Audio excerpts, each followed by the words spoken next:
Hello dear friends, आज हम पढ़ने वाले हैं द रेस्टोरेशन एज, जिसे एज ऑफ ड्राइडन के नाम से भी जाना जाता है। यहाँ देखिए एक पिक्चर लगी है जॉन ड्राइडन की, क्योंकि ये बहुत ही मेजर पोएट थे इस एज के, रेस्टोरेशन की एज के।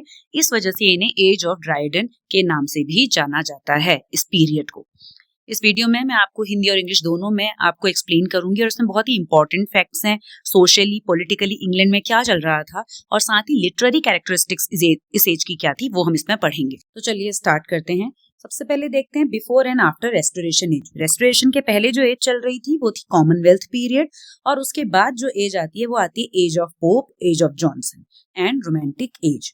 तो देखो, जो ये कॉमनवेल्थ पीरियड है, ये पीरियड कॉमनवेल्थ इसलिए बोला जाता है क्योंकि इस समय इंग्लैंड का कोई राजा नहीं था। इससे पहले जो राजा था चार्ल्स द फर्स्ट, उसने काफी ज्यादा अपनी पावर का मिसयूज किया था, बहुत ज्यादा टैक्सेस लोगों पे लगा दिए थे, तो उसे जनता ने चौराहे पे फांसी दे करके मार दिया था। और जब उसकी डेथ हो जाती है तो Cromwell, Oliver Cromwell, Lord Protector of Commonwealth बनते हैं ब्रिटेन के। तो चलिए स्टार्ट करते हैं। सबसे पहले देखते हैं कि रेस्टोरेशन की एज आपकी कहाँ पर आती है। तो इसके पहले जो एज थी उसे कहा जाता है कॉमनवेल्थ पीरियड। कॉमनवेल्थ पीरियड इसलिए कहा जाता है क्योंकि इस समय कोई भी राजा नहीं था इंग्लैंड का, और इससे पहले जो किंग थे चार्ल्स द फर्स्ट, उनको जनता ने चौराहे पे फांसी दे दी थी क्योंकि उनने बहुत ज्यादा अत्याचार कर दिए थे लोगों पे, बहुत सारे टैक्सेस लगा दिए थे, बहुत सारे वॉर्स में एंगेज हो गए थे। और जब ये कॉमनवेल्थ पीरियड शुरू होता है, चार्ल्स द फर्स्ट के बाद जो लॉर्ड प्रोटेक्टर ऑफ इंग्लैंड बने थे उनका नाम था ओलिवर क्रॉमवेल।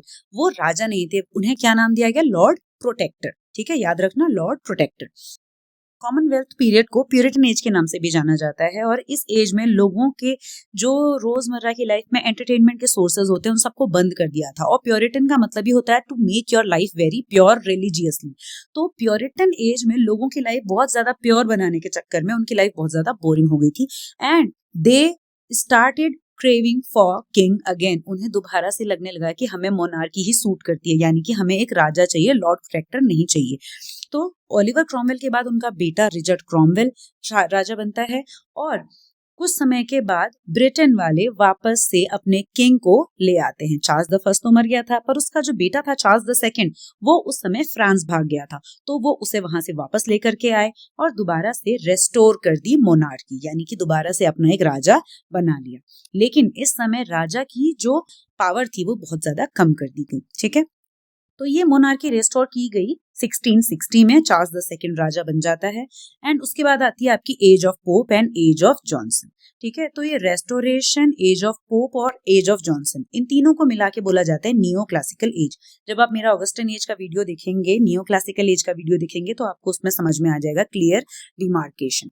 ठीक है, तो अब देखते हैं कि इंग्लैंड पॉलिटिकली किस तरह का था। काफी सारी चीजें मैं आपको ऑलरेडी पहले बता चुकी हूँ कि पॉलिटिकल सिचुएशन में सबसे पहले था चार्ल्स द फर्स्ट, फिर आया ओलिवर क्रॉमवेल जो कि लॉर्ड प्रोटेक्टर था, और चार्ल्स द सेकंड जब आता है वापस फ्रांस से, तो उनके अराइवल से लोग बहुत ज्यादा खुश थे, पर एक्चुअली में बहुत ज्यादा प्रॉमिसिंग उनका रेन रहा नहीं। साथ ही में दो पार्टीज आई थी, वो थी विग्स एंड टोरीज। ठीक है, विग्स जो थे वो किंग की पावर को कम करना चाहते थे ताकि दोबारा से कोई चार्ल्स द फर्स्ट की तरह एक डिक्टेटर ना बने, and Tories were very conservative, they believed in the divine rights of king. यहाँ पे जो एक पिक्चर लगी हुई है ये है चार्ल्स द सेकंड की। ठीक है, he was called the merry monarch of England, यानी कि बहुत ज्यादा खुश रहने वाला व्यक्ति, क्योंकि ये अपने ही मजे के लिए, अपनी एंटरटेनमेंट के लिए सारे ही काम करते थे। Coming to other important events of this age, the first is Great Plague of 1665. A great plague came to London, और उसमें half of the population of London actually suffered, इतने लोग मर गए थे, which was actually treated by the Great Fire of London in 1666. एक हुई थी Great Plague of 1665 और दूसरी थी Great Fire of London 1666। इसमें करीब 300 हाउसेस जल गए थे, and Dryden called it anus mirabilis, wonderful year, क्योंकि भले ही इस समय जो 300 हाउसेस जल गए थे, पर साथ ही में जो प्लेग था वो भी खत्म हो गया था लंदन से, जिसकी वजह से बहुत सारे लोग मर रहे थे। Next thing that happened and that was very important was glorious revolution that happened in 1688। जो प्रोटेस्टेंट विलियम एंड मेरी थी, उन्होंने यहाँ का थ्रोन सक्सीड किया, एंड जेम्स द सेकंड जो कि कैथोलिक था, और लोग कैथोलिसिज्म को बिल्कुल भी पसंद नहीं कर रहे थे। ठीक है, ना ही उन्हें प्योरिटनिज्म पसंद आया और ना ही Catholicism, and they wanted a Protestant rule. तो वापस से प्रोटेस्टेंट रूल आया, विलियम एंड मेरी ने वहां पे फिर रूल किया। साथ ही एक रॉयल सोसाइटी इस्टेब्लिश हुई जिसने प्रमोट किया रैशनल इंक्वायरी को, साइंस को और रिसर्च को।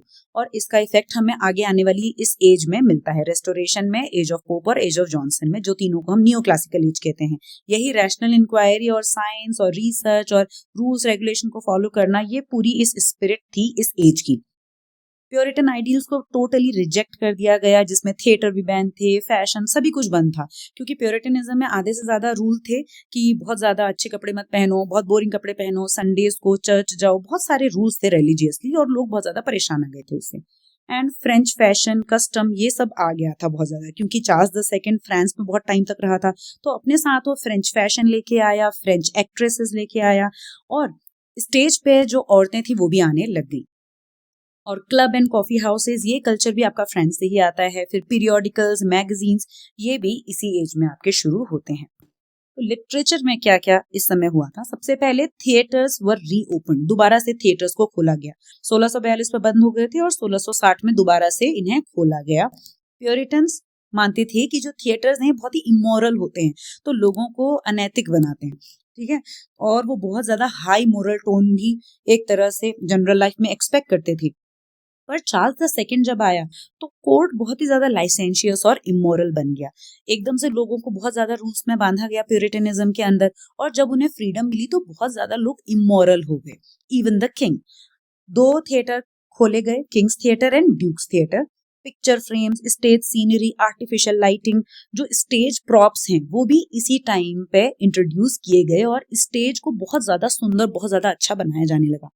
पहले के जो थिएटर्स होते थे, they used to be very simple, ठीक है, पर अब क्या होता है, पर्दे वर्दे और ये सब चीजें लगाई जाने लगी, बहुत ज्यादा सीनरी लगाई जाने लगी, और बहुत ज्यादा खर्चा किया जाता था इसमें। Second, it was a time of comedy of manners, restoration comedy. तो लोग अपनी लाइफ से इतना ज्यादा पहले बोर हो गए थे कि अब वो चाहते थे कि अब हमें दुख और इस तरह की परेशानियां वाली चीजें स्टेज में भी ना देखने को मिले। And also it was very much inspired by the great Molière. Great Molière जो है, he was a French comedy writer, comedy dramatist, और उनका इन्फ्लुएंस हमें यहाँ देखने को मिलता है, क्योंकि चार्ल्स द सेकंड के साथ उसका पूरा का पूरा एक दल आया था जिसमें कई सारे राइटर्स थे, और वो अपने फ्रेंच नीड्स को ऐसे ही वहां पूरे करते थे, ठीक है। तो इसीलिए कॉफीज एंड क्लब हाउसेस भी खुले, और उन्होंने क्या किया, रेस्टोरेशन कॉमेडी को बढ़ावा दिया, जिसमें morals and manners of upper class depict किए जाते थे। The country wife, the rover, ये इंपॉर्टेंट कॉमेडीज हैं इस समय की। और बाद में आती हैं जॉर्ज इथरिज, द कॉमिकल रिवेंज और लव इन अ टब, और the way of the world by Congreve. ये सभी बहुत ही इंपॉर्टेंट कॉमेडीज हैं इस एरा की। थर्ड है रेस्टोरेशन ट्रेजेडी। एक तरफ कॉमेडी लिखी जा रही थी और दूसरी तरफ रेस्टोरेशन ट्रेजेडी भी लिखी जा रही थी, जिसे हीरोइक ड्रामा भी कहा जाता था। जितना ज्यादा हंसी आपको रेस्टोरेशन कॉमेडी देख के आएगी, उतना ही ज्यादा सीरियस आप रेस्टोरेशन ट्रेजेडी देख के हो जाओगे, क्योंकि बहुत ज्यादा ब्लडशेड होता था, बहुत ज्यादा वायलेंस होता था। और ड्राइडन, जो कि इस एरा का बहुत इंपॉर्टेंट राइटर है, he used to master in this. French influence बहुत ज्यादा शुरू हो जाता है। फैशन में women also started coming on stage. इससे पहले जो औरतों के रोल थे वो भी आदमी ही करते थे, इवन यंग मेन लेकर के आया जाता था, बहुत जो छोटे छोटे लड़के होते थे, और वही क्लियोपेट्रा और इन सब के रोल्स करते थे। पर इस समय नेल ग्विन एक बहुत ही फ्रेंच एक्ट्रेस थी, जो कि चार्ल्स की मिस्ट्रेस भी थी, ठीक है, वाइफ नहीं थी, मिस्ट्रेस थी, तो वो भी इस समय आती है। रॉयल सोसाइटी का जो इन्फ्लुएंस है वो भी देखने को मिलता है, और राइटिंग भी लोगों की क्या हो जाती है, बहुत ज्यादा प्रिसाइज हो जाती है, कोई भी एक्स्ट्रा वर्ड यूज नहीं करना, और रूल्स एंड रेगुलेशंस के साथ लिखना, क्लासिकल प्रिंसिपल्स को फॉलो करना।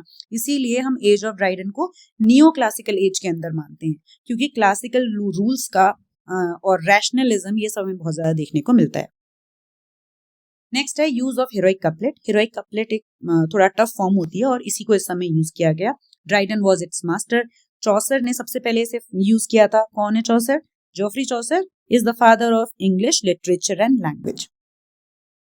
Realism was very much seen in literature. Literature में सोसाइटी की जो बहुत ही बुरी पिक्चर है वो दिखाई गई, क्योंकि एक्चुअल में सोसाइटी बहुत ज्यादा इमोरल हो गई थी, और वही सब चीजें आपको स्टेज पे भी देखने को मिली। तो रियलिज्म बहुत ज्यादा आपको देखने को मिलता है, लेकिन बुराइयां ज्यादा दिखाई गई rather than showing virtues. Next is satire. Political satires लिखे गए, जैसे एब्सलम एंड एकिटोफेल, जो कि खुद राजा जो समय के थे चार्ल्स II, उनकी लाइफ पे ही बेस्ड है। Next important thing was diary writing. John Evelyn और सैमुअल पेपिस, ये 2 राइटर्स हुए हैं जो कि डायरिस्ट थे, यानी कि ये अपनी एक डायरी मेंटेन कर रहे थे जो कि बाद में मिली, और उससे हमें उस एज की लाइफ के बारे में बहुत कुछ देखने को मिलता है। पहला है जॉन एवलिन, जिन्होंने कुछ इंपॉर्टेंट इवेंट्स थे, जैसे चार्ल्स II जब वो मार्च किया उनने इंग्लैंड के अंदर, ठीक है, थ्रोन लेने के लिए, और रिचर्ड क्रॉमवेल जो था वो वहां से भाग गया था, ठीक है। तो वो बोलता है कि even without a drop of blood he marched into England, ठीक है। और सैमुअल पेपिस ने क्या लिखा था, the shouting and Joy expressed by all is past imagination, यानी कि लोग बहुत ज्यादा खुश थे। तो जो रेस्टोरेशन वाला जो लंदन था इस एज का, वो हमें इनकी डायरीज से, एंट्रीज से हमें पता चलता है। इन लोगों ने अपने जर्नल्स, अपनी डायरीज भी बहुत प्रोफेशनली मेंटेन की हुई थी। Next is poetry. John Milton was a very important and he was a major. Next is poetry. John Milton wrote Paradise Lost and Paradise Regained during this time. John Milton was a literary major in this era. John Milton की वजह से इस era को हम Age of Milton भी कहते हैं। अब देखते हैं राइटर्स कौन कौन थे इस समय। सबसे पहला है जॉन ड्राइडन, ये मैंने आपको बता दिया कि इसकी वजह से इसको एज ऑफ ड्राइडन भी कहा जाता है। He was the first poet laureate, official poet laureate of England, और उनके लिए बोला जाता है कि Dryden changed but changed with nation, ये कहा था सैमुअल जॉनसन ने, क्योंकि इनने अपनी पॉलिटिकल फेथफुलनेस बार बार चेंज कर दी थी according to the political scenario of England. William Congreve, जिनको मास्टर माना जाता है कॉमेडी ऑफ मैनर्स का, इनकी जो 1700 में आई थी the way of the world, वो बहुत इंपॉर्टेंट है। विलियम विचरली, जॉर्ज इथरिच एंड जॉन वैनब्रर, ये जो 3 राइटर्स हैं, ये तीनों ही राइटर्स आपके हैं ड्रामेटिस्ट, प्ले राइट्स। और जॉर्ज इथरिच को माना जाता है कि सबसे पहले प्रैक्टिशनर थे रेस्टोरेशन कॉमेडी के, जिन्होंने अपने वर्क्स में ट्रिक्स्टर्स को, फूल्स को, बुलीज को, इन सबको इंट्रोड्यूस किया था। Thomas Shadwell, he was the chief rival of Dryden. ये एक ऐसा एरा था जिसमें लोग एक दूसरे को सटायरिकली भी उनके ऊपर लिखते थे, जैसे एक राइटर दूसरे के ऊपर सटायरिकली कुछ वर्क लिखेगा, दूसरा उसी के रिप्लाई में कुछ और लिखेगा, ठीक है, सामने वाले राइटर के ऊपर अटैक करते हुए। तो थॉमस शैडवेल और जॉन ड्राइडन दोनों एक दूसरे के राइवल थे, ठीक है। और जब जॉन ड्राइडन को उनके कैथोलिक लीनिंग्स की वजह से, यानी कि कैथोलिसिज्म को हल्का हल्का वो फॉलो कर रहे थे जॉन ड्राइडन, तो उनको उनकी पोस्ट से हटा दिया गया, क्योंकि लोग प्रोटेस्टेंट राजा ही चाहते थे, और शासन भी जो था वो भी प्रोटेस्टेंटिज्म को ही चाहता था, ठीक है। तो थॉमस शैडवेल को उसके बाद बनाया गया पोएट लॉरिएट, और जॉन ड्राइडन को हटा दिया गया। Samuel Butler, another writer who wrote Hudibras, John Bunyan, The Pilgrim's Progress. Ephra Behn is very important because she was the first professional female playwright. एक ऐसी playwright, एक ऐसी lady जिन्होंने अपनी कमाई इसी के ही जरिए कमाई, ठीक है। So she was the first professional female playwright. Then we have John Milton, इनके बारे में आपको बता चुकी हूँ. Then Samuel Pepys and John Locke. And then we see that we are entering into a new era. Augustan age में हम enter करते हैं रेस्टोरेशन की एज के बाद, जो कि कही जाती है एज ऑफ पोप। और इस समय जो न्यू क्लासिकल आइडियल्स थे बहुत ज्यादा हाई पॉइंट पे पहुंच गए थे। It was an era of reading public, classical rules and diction was being followed, reviving Greek and Roman literature, rise of novel, aristocratic literature, यानी कि ऐसा लिटरेचर जो सिर्फ अपर क्लास की ही बात करता है, ठीक है, and clubs and coffee houses. तो एक ऐसा एरा था जिसमें ये सभी चीजें डेवलप हुई, और इसको अगर देखना है तो इसके लिए आप एक मेरा जो नेक्स्ट वीडियो है वो देख सकते हैं, that is on Augustan age. Okay, thank you so much for watching this video so far. Thank you so much.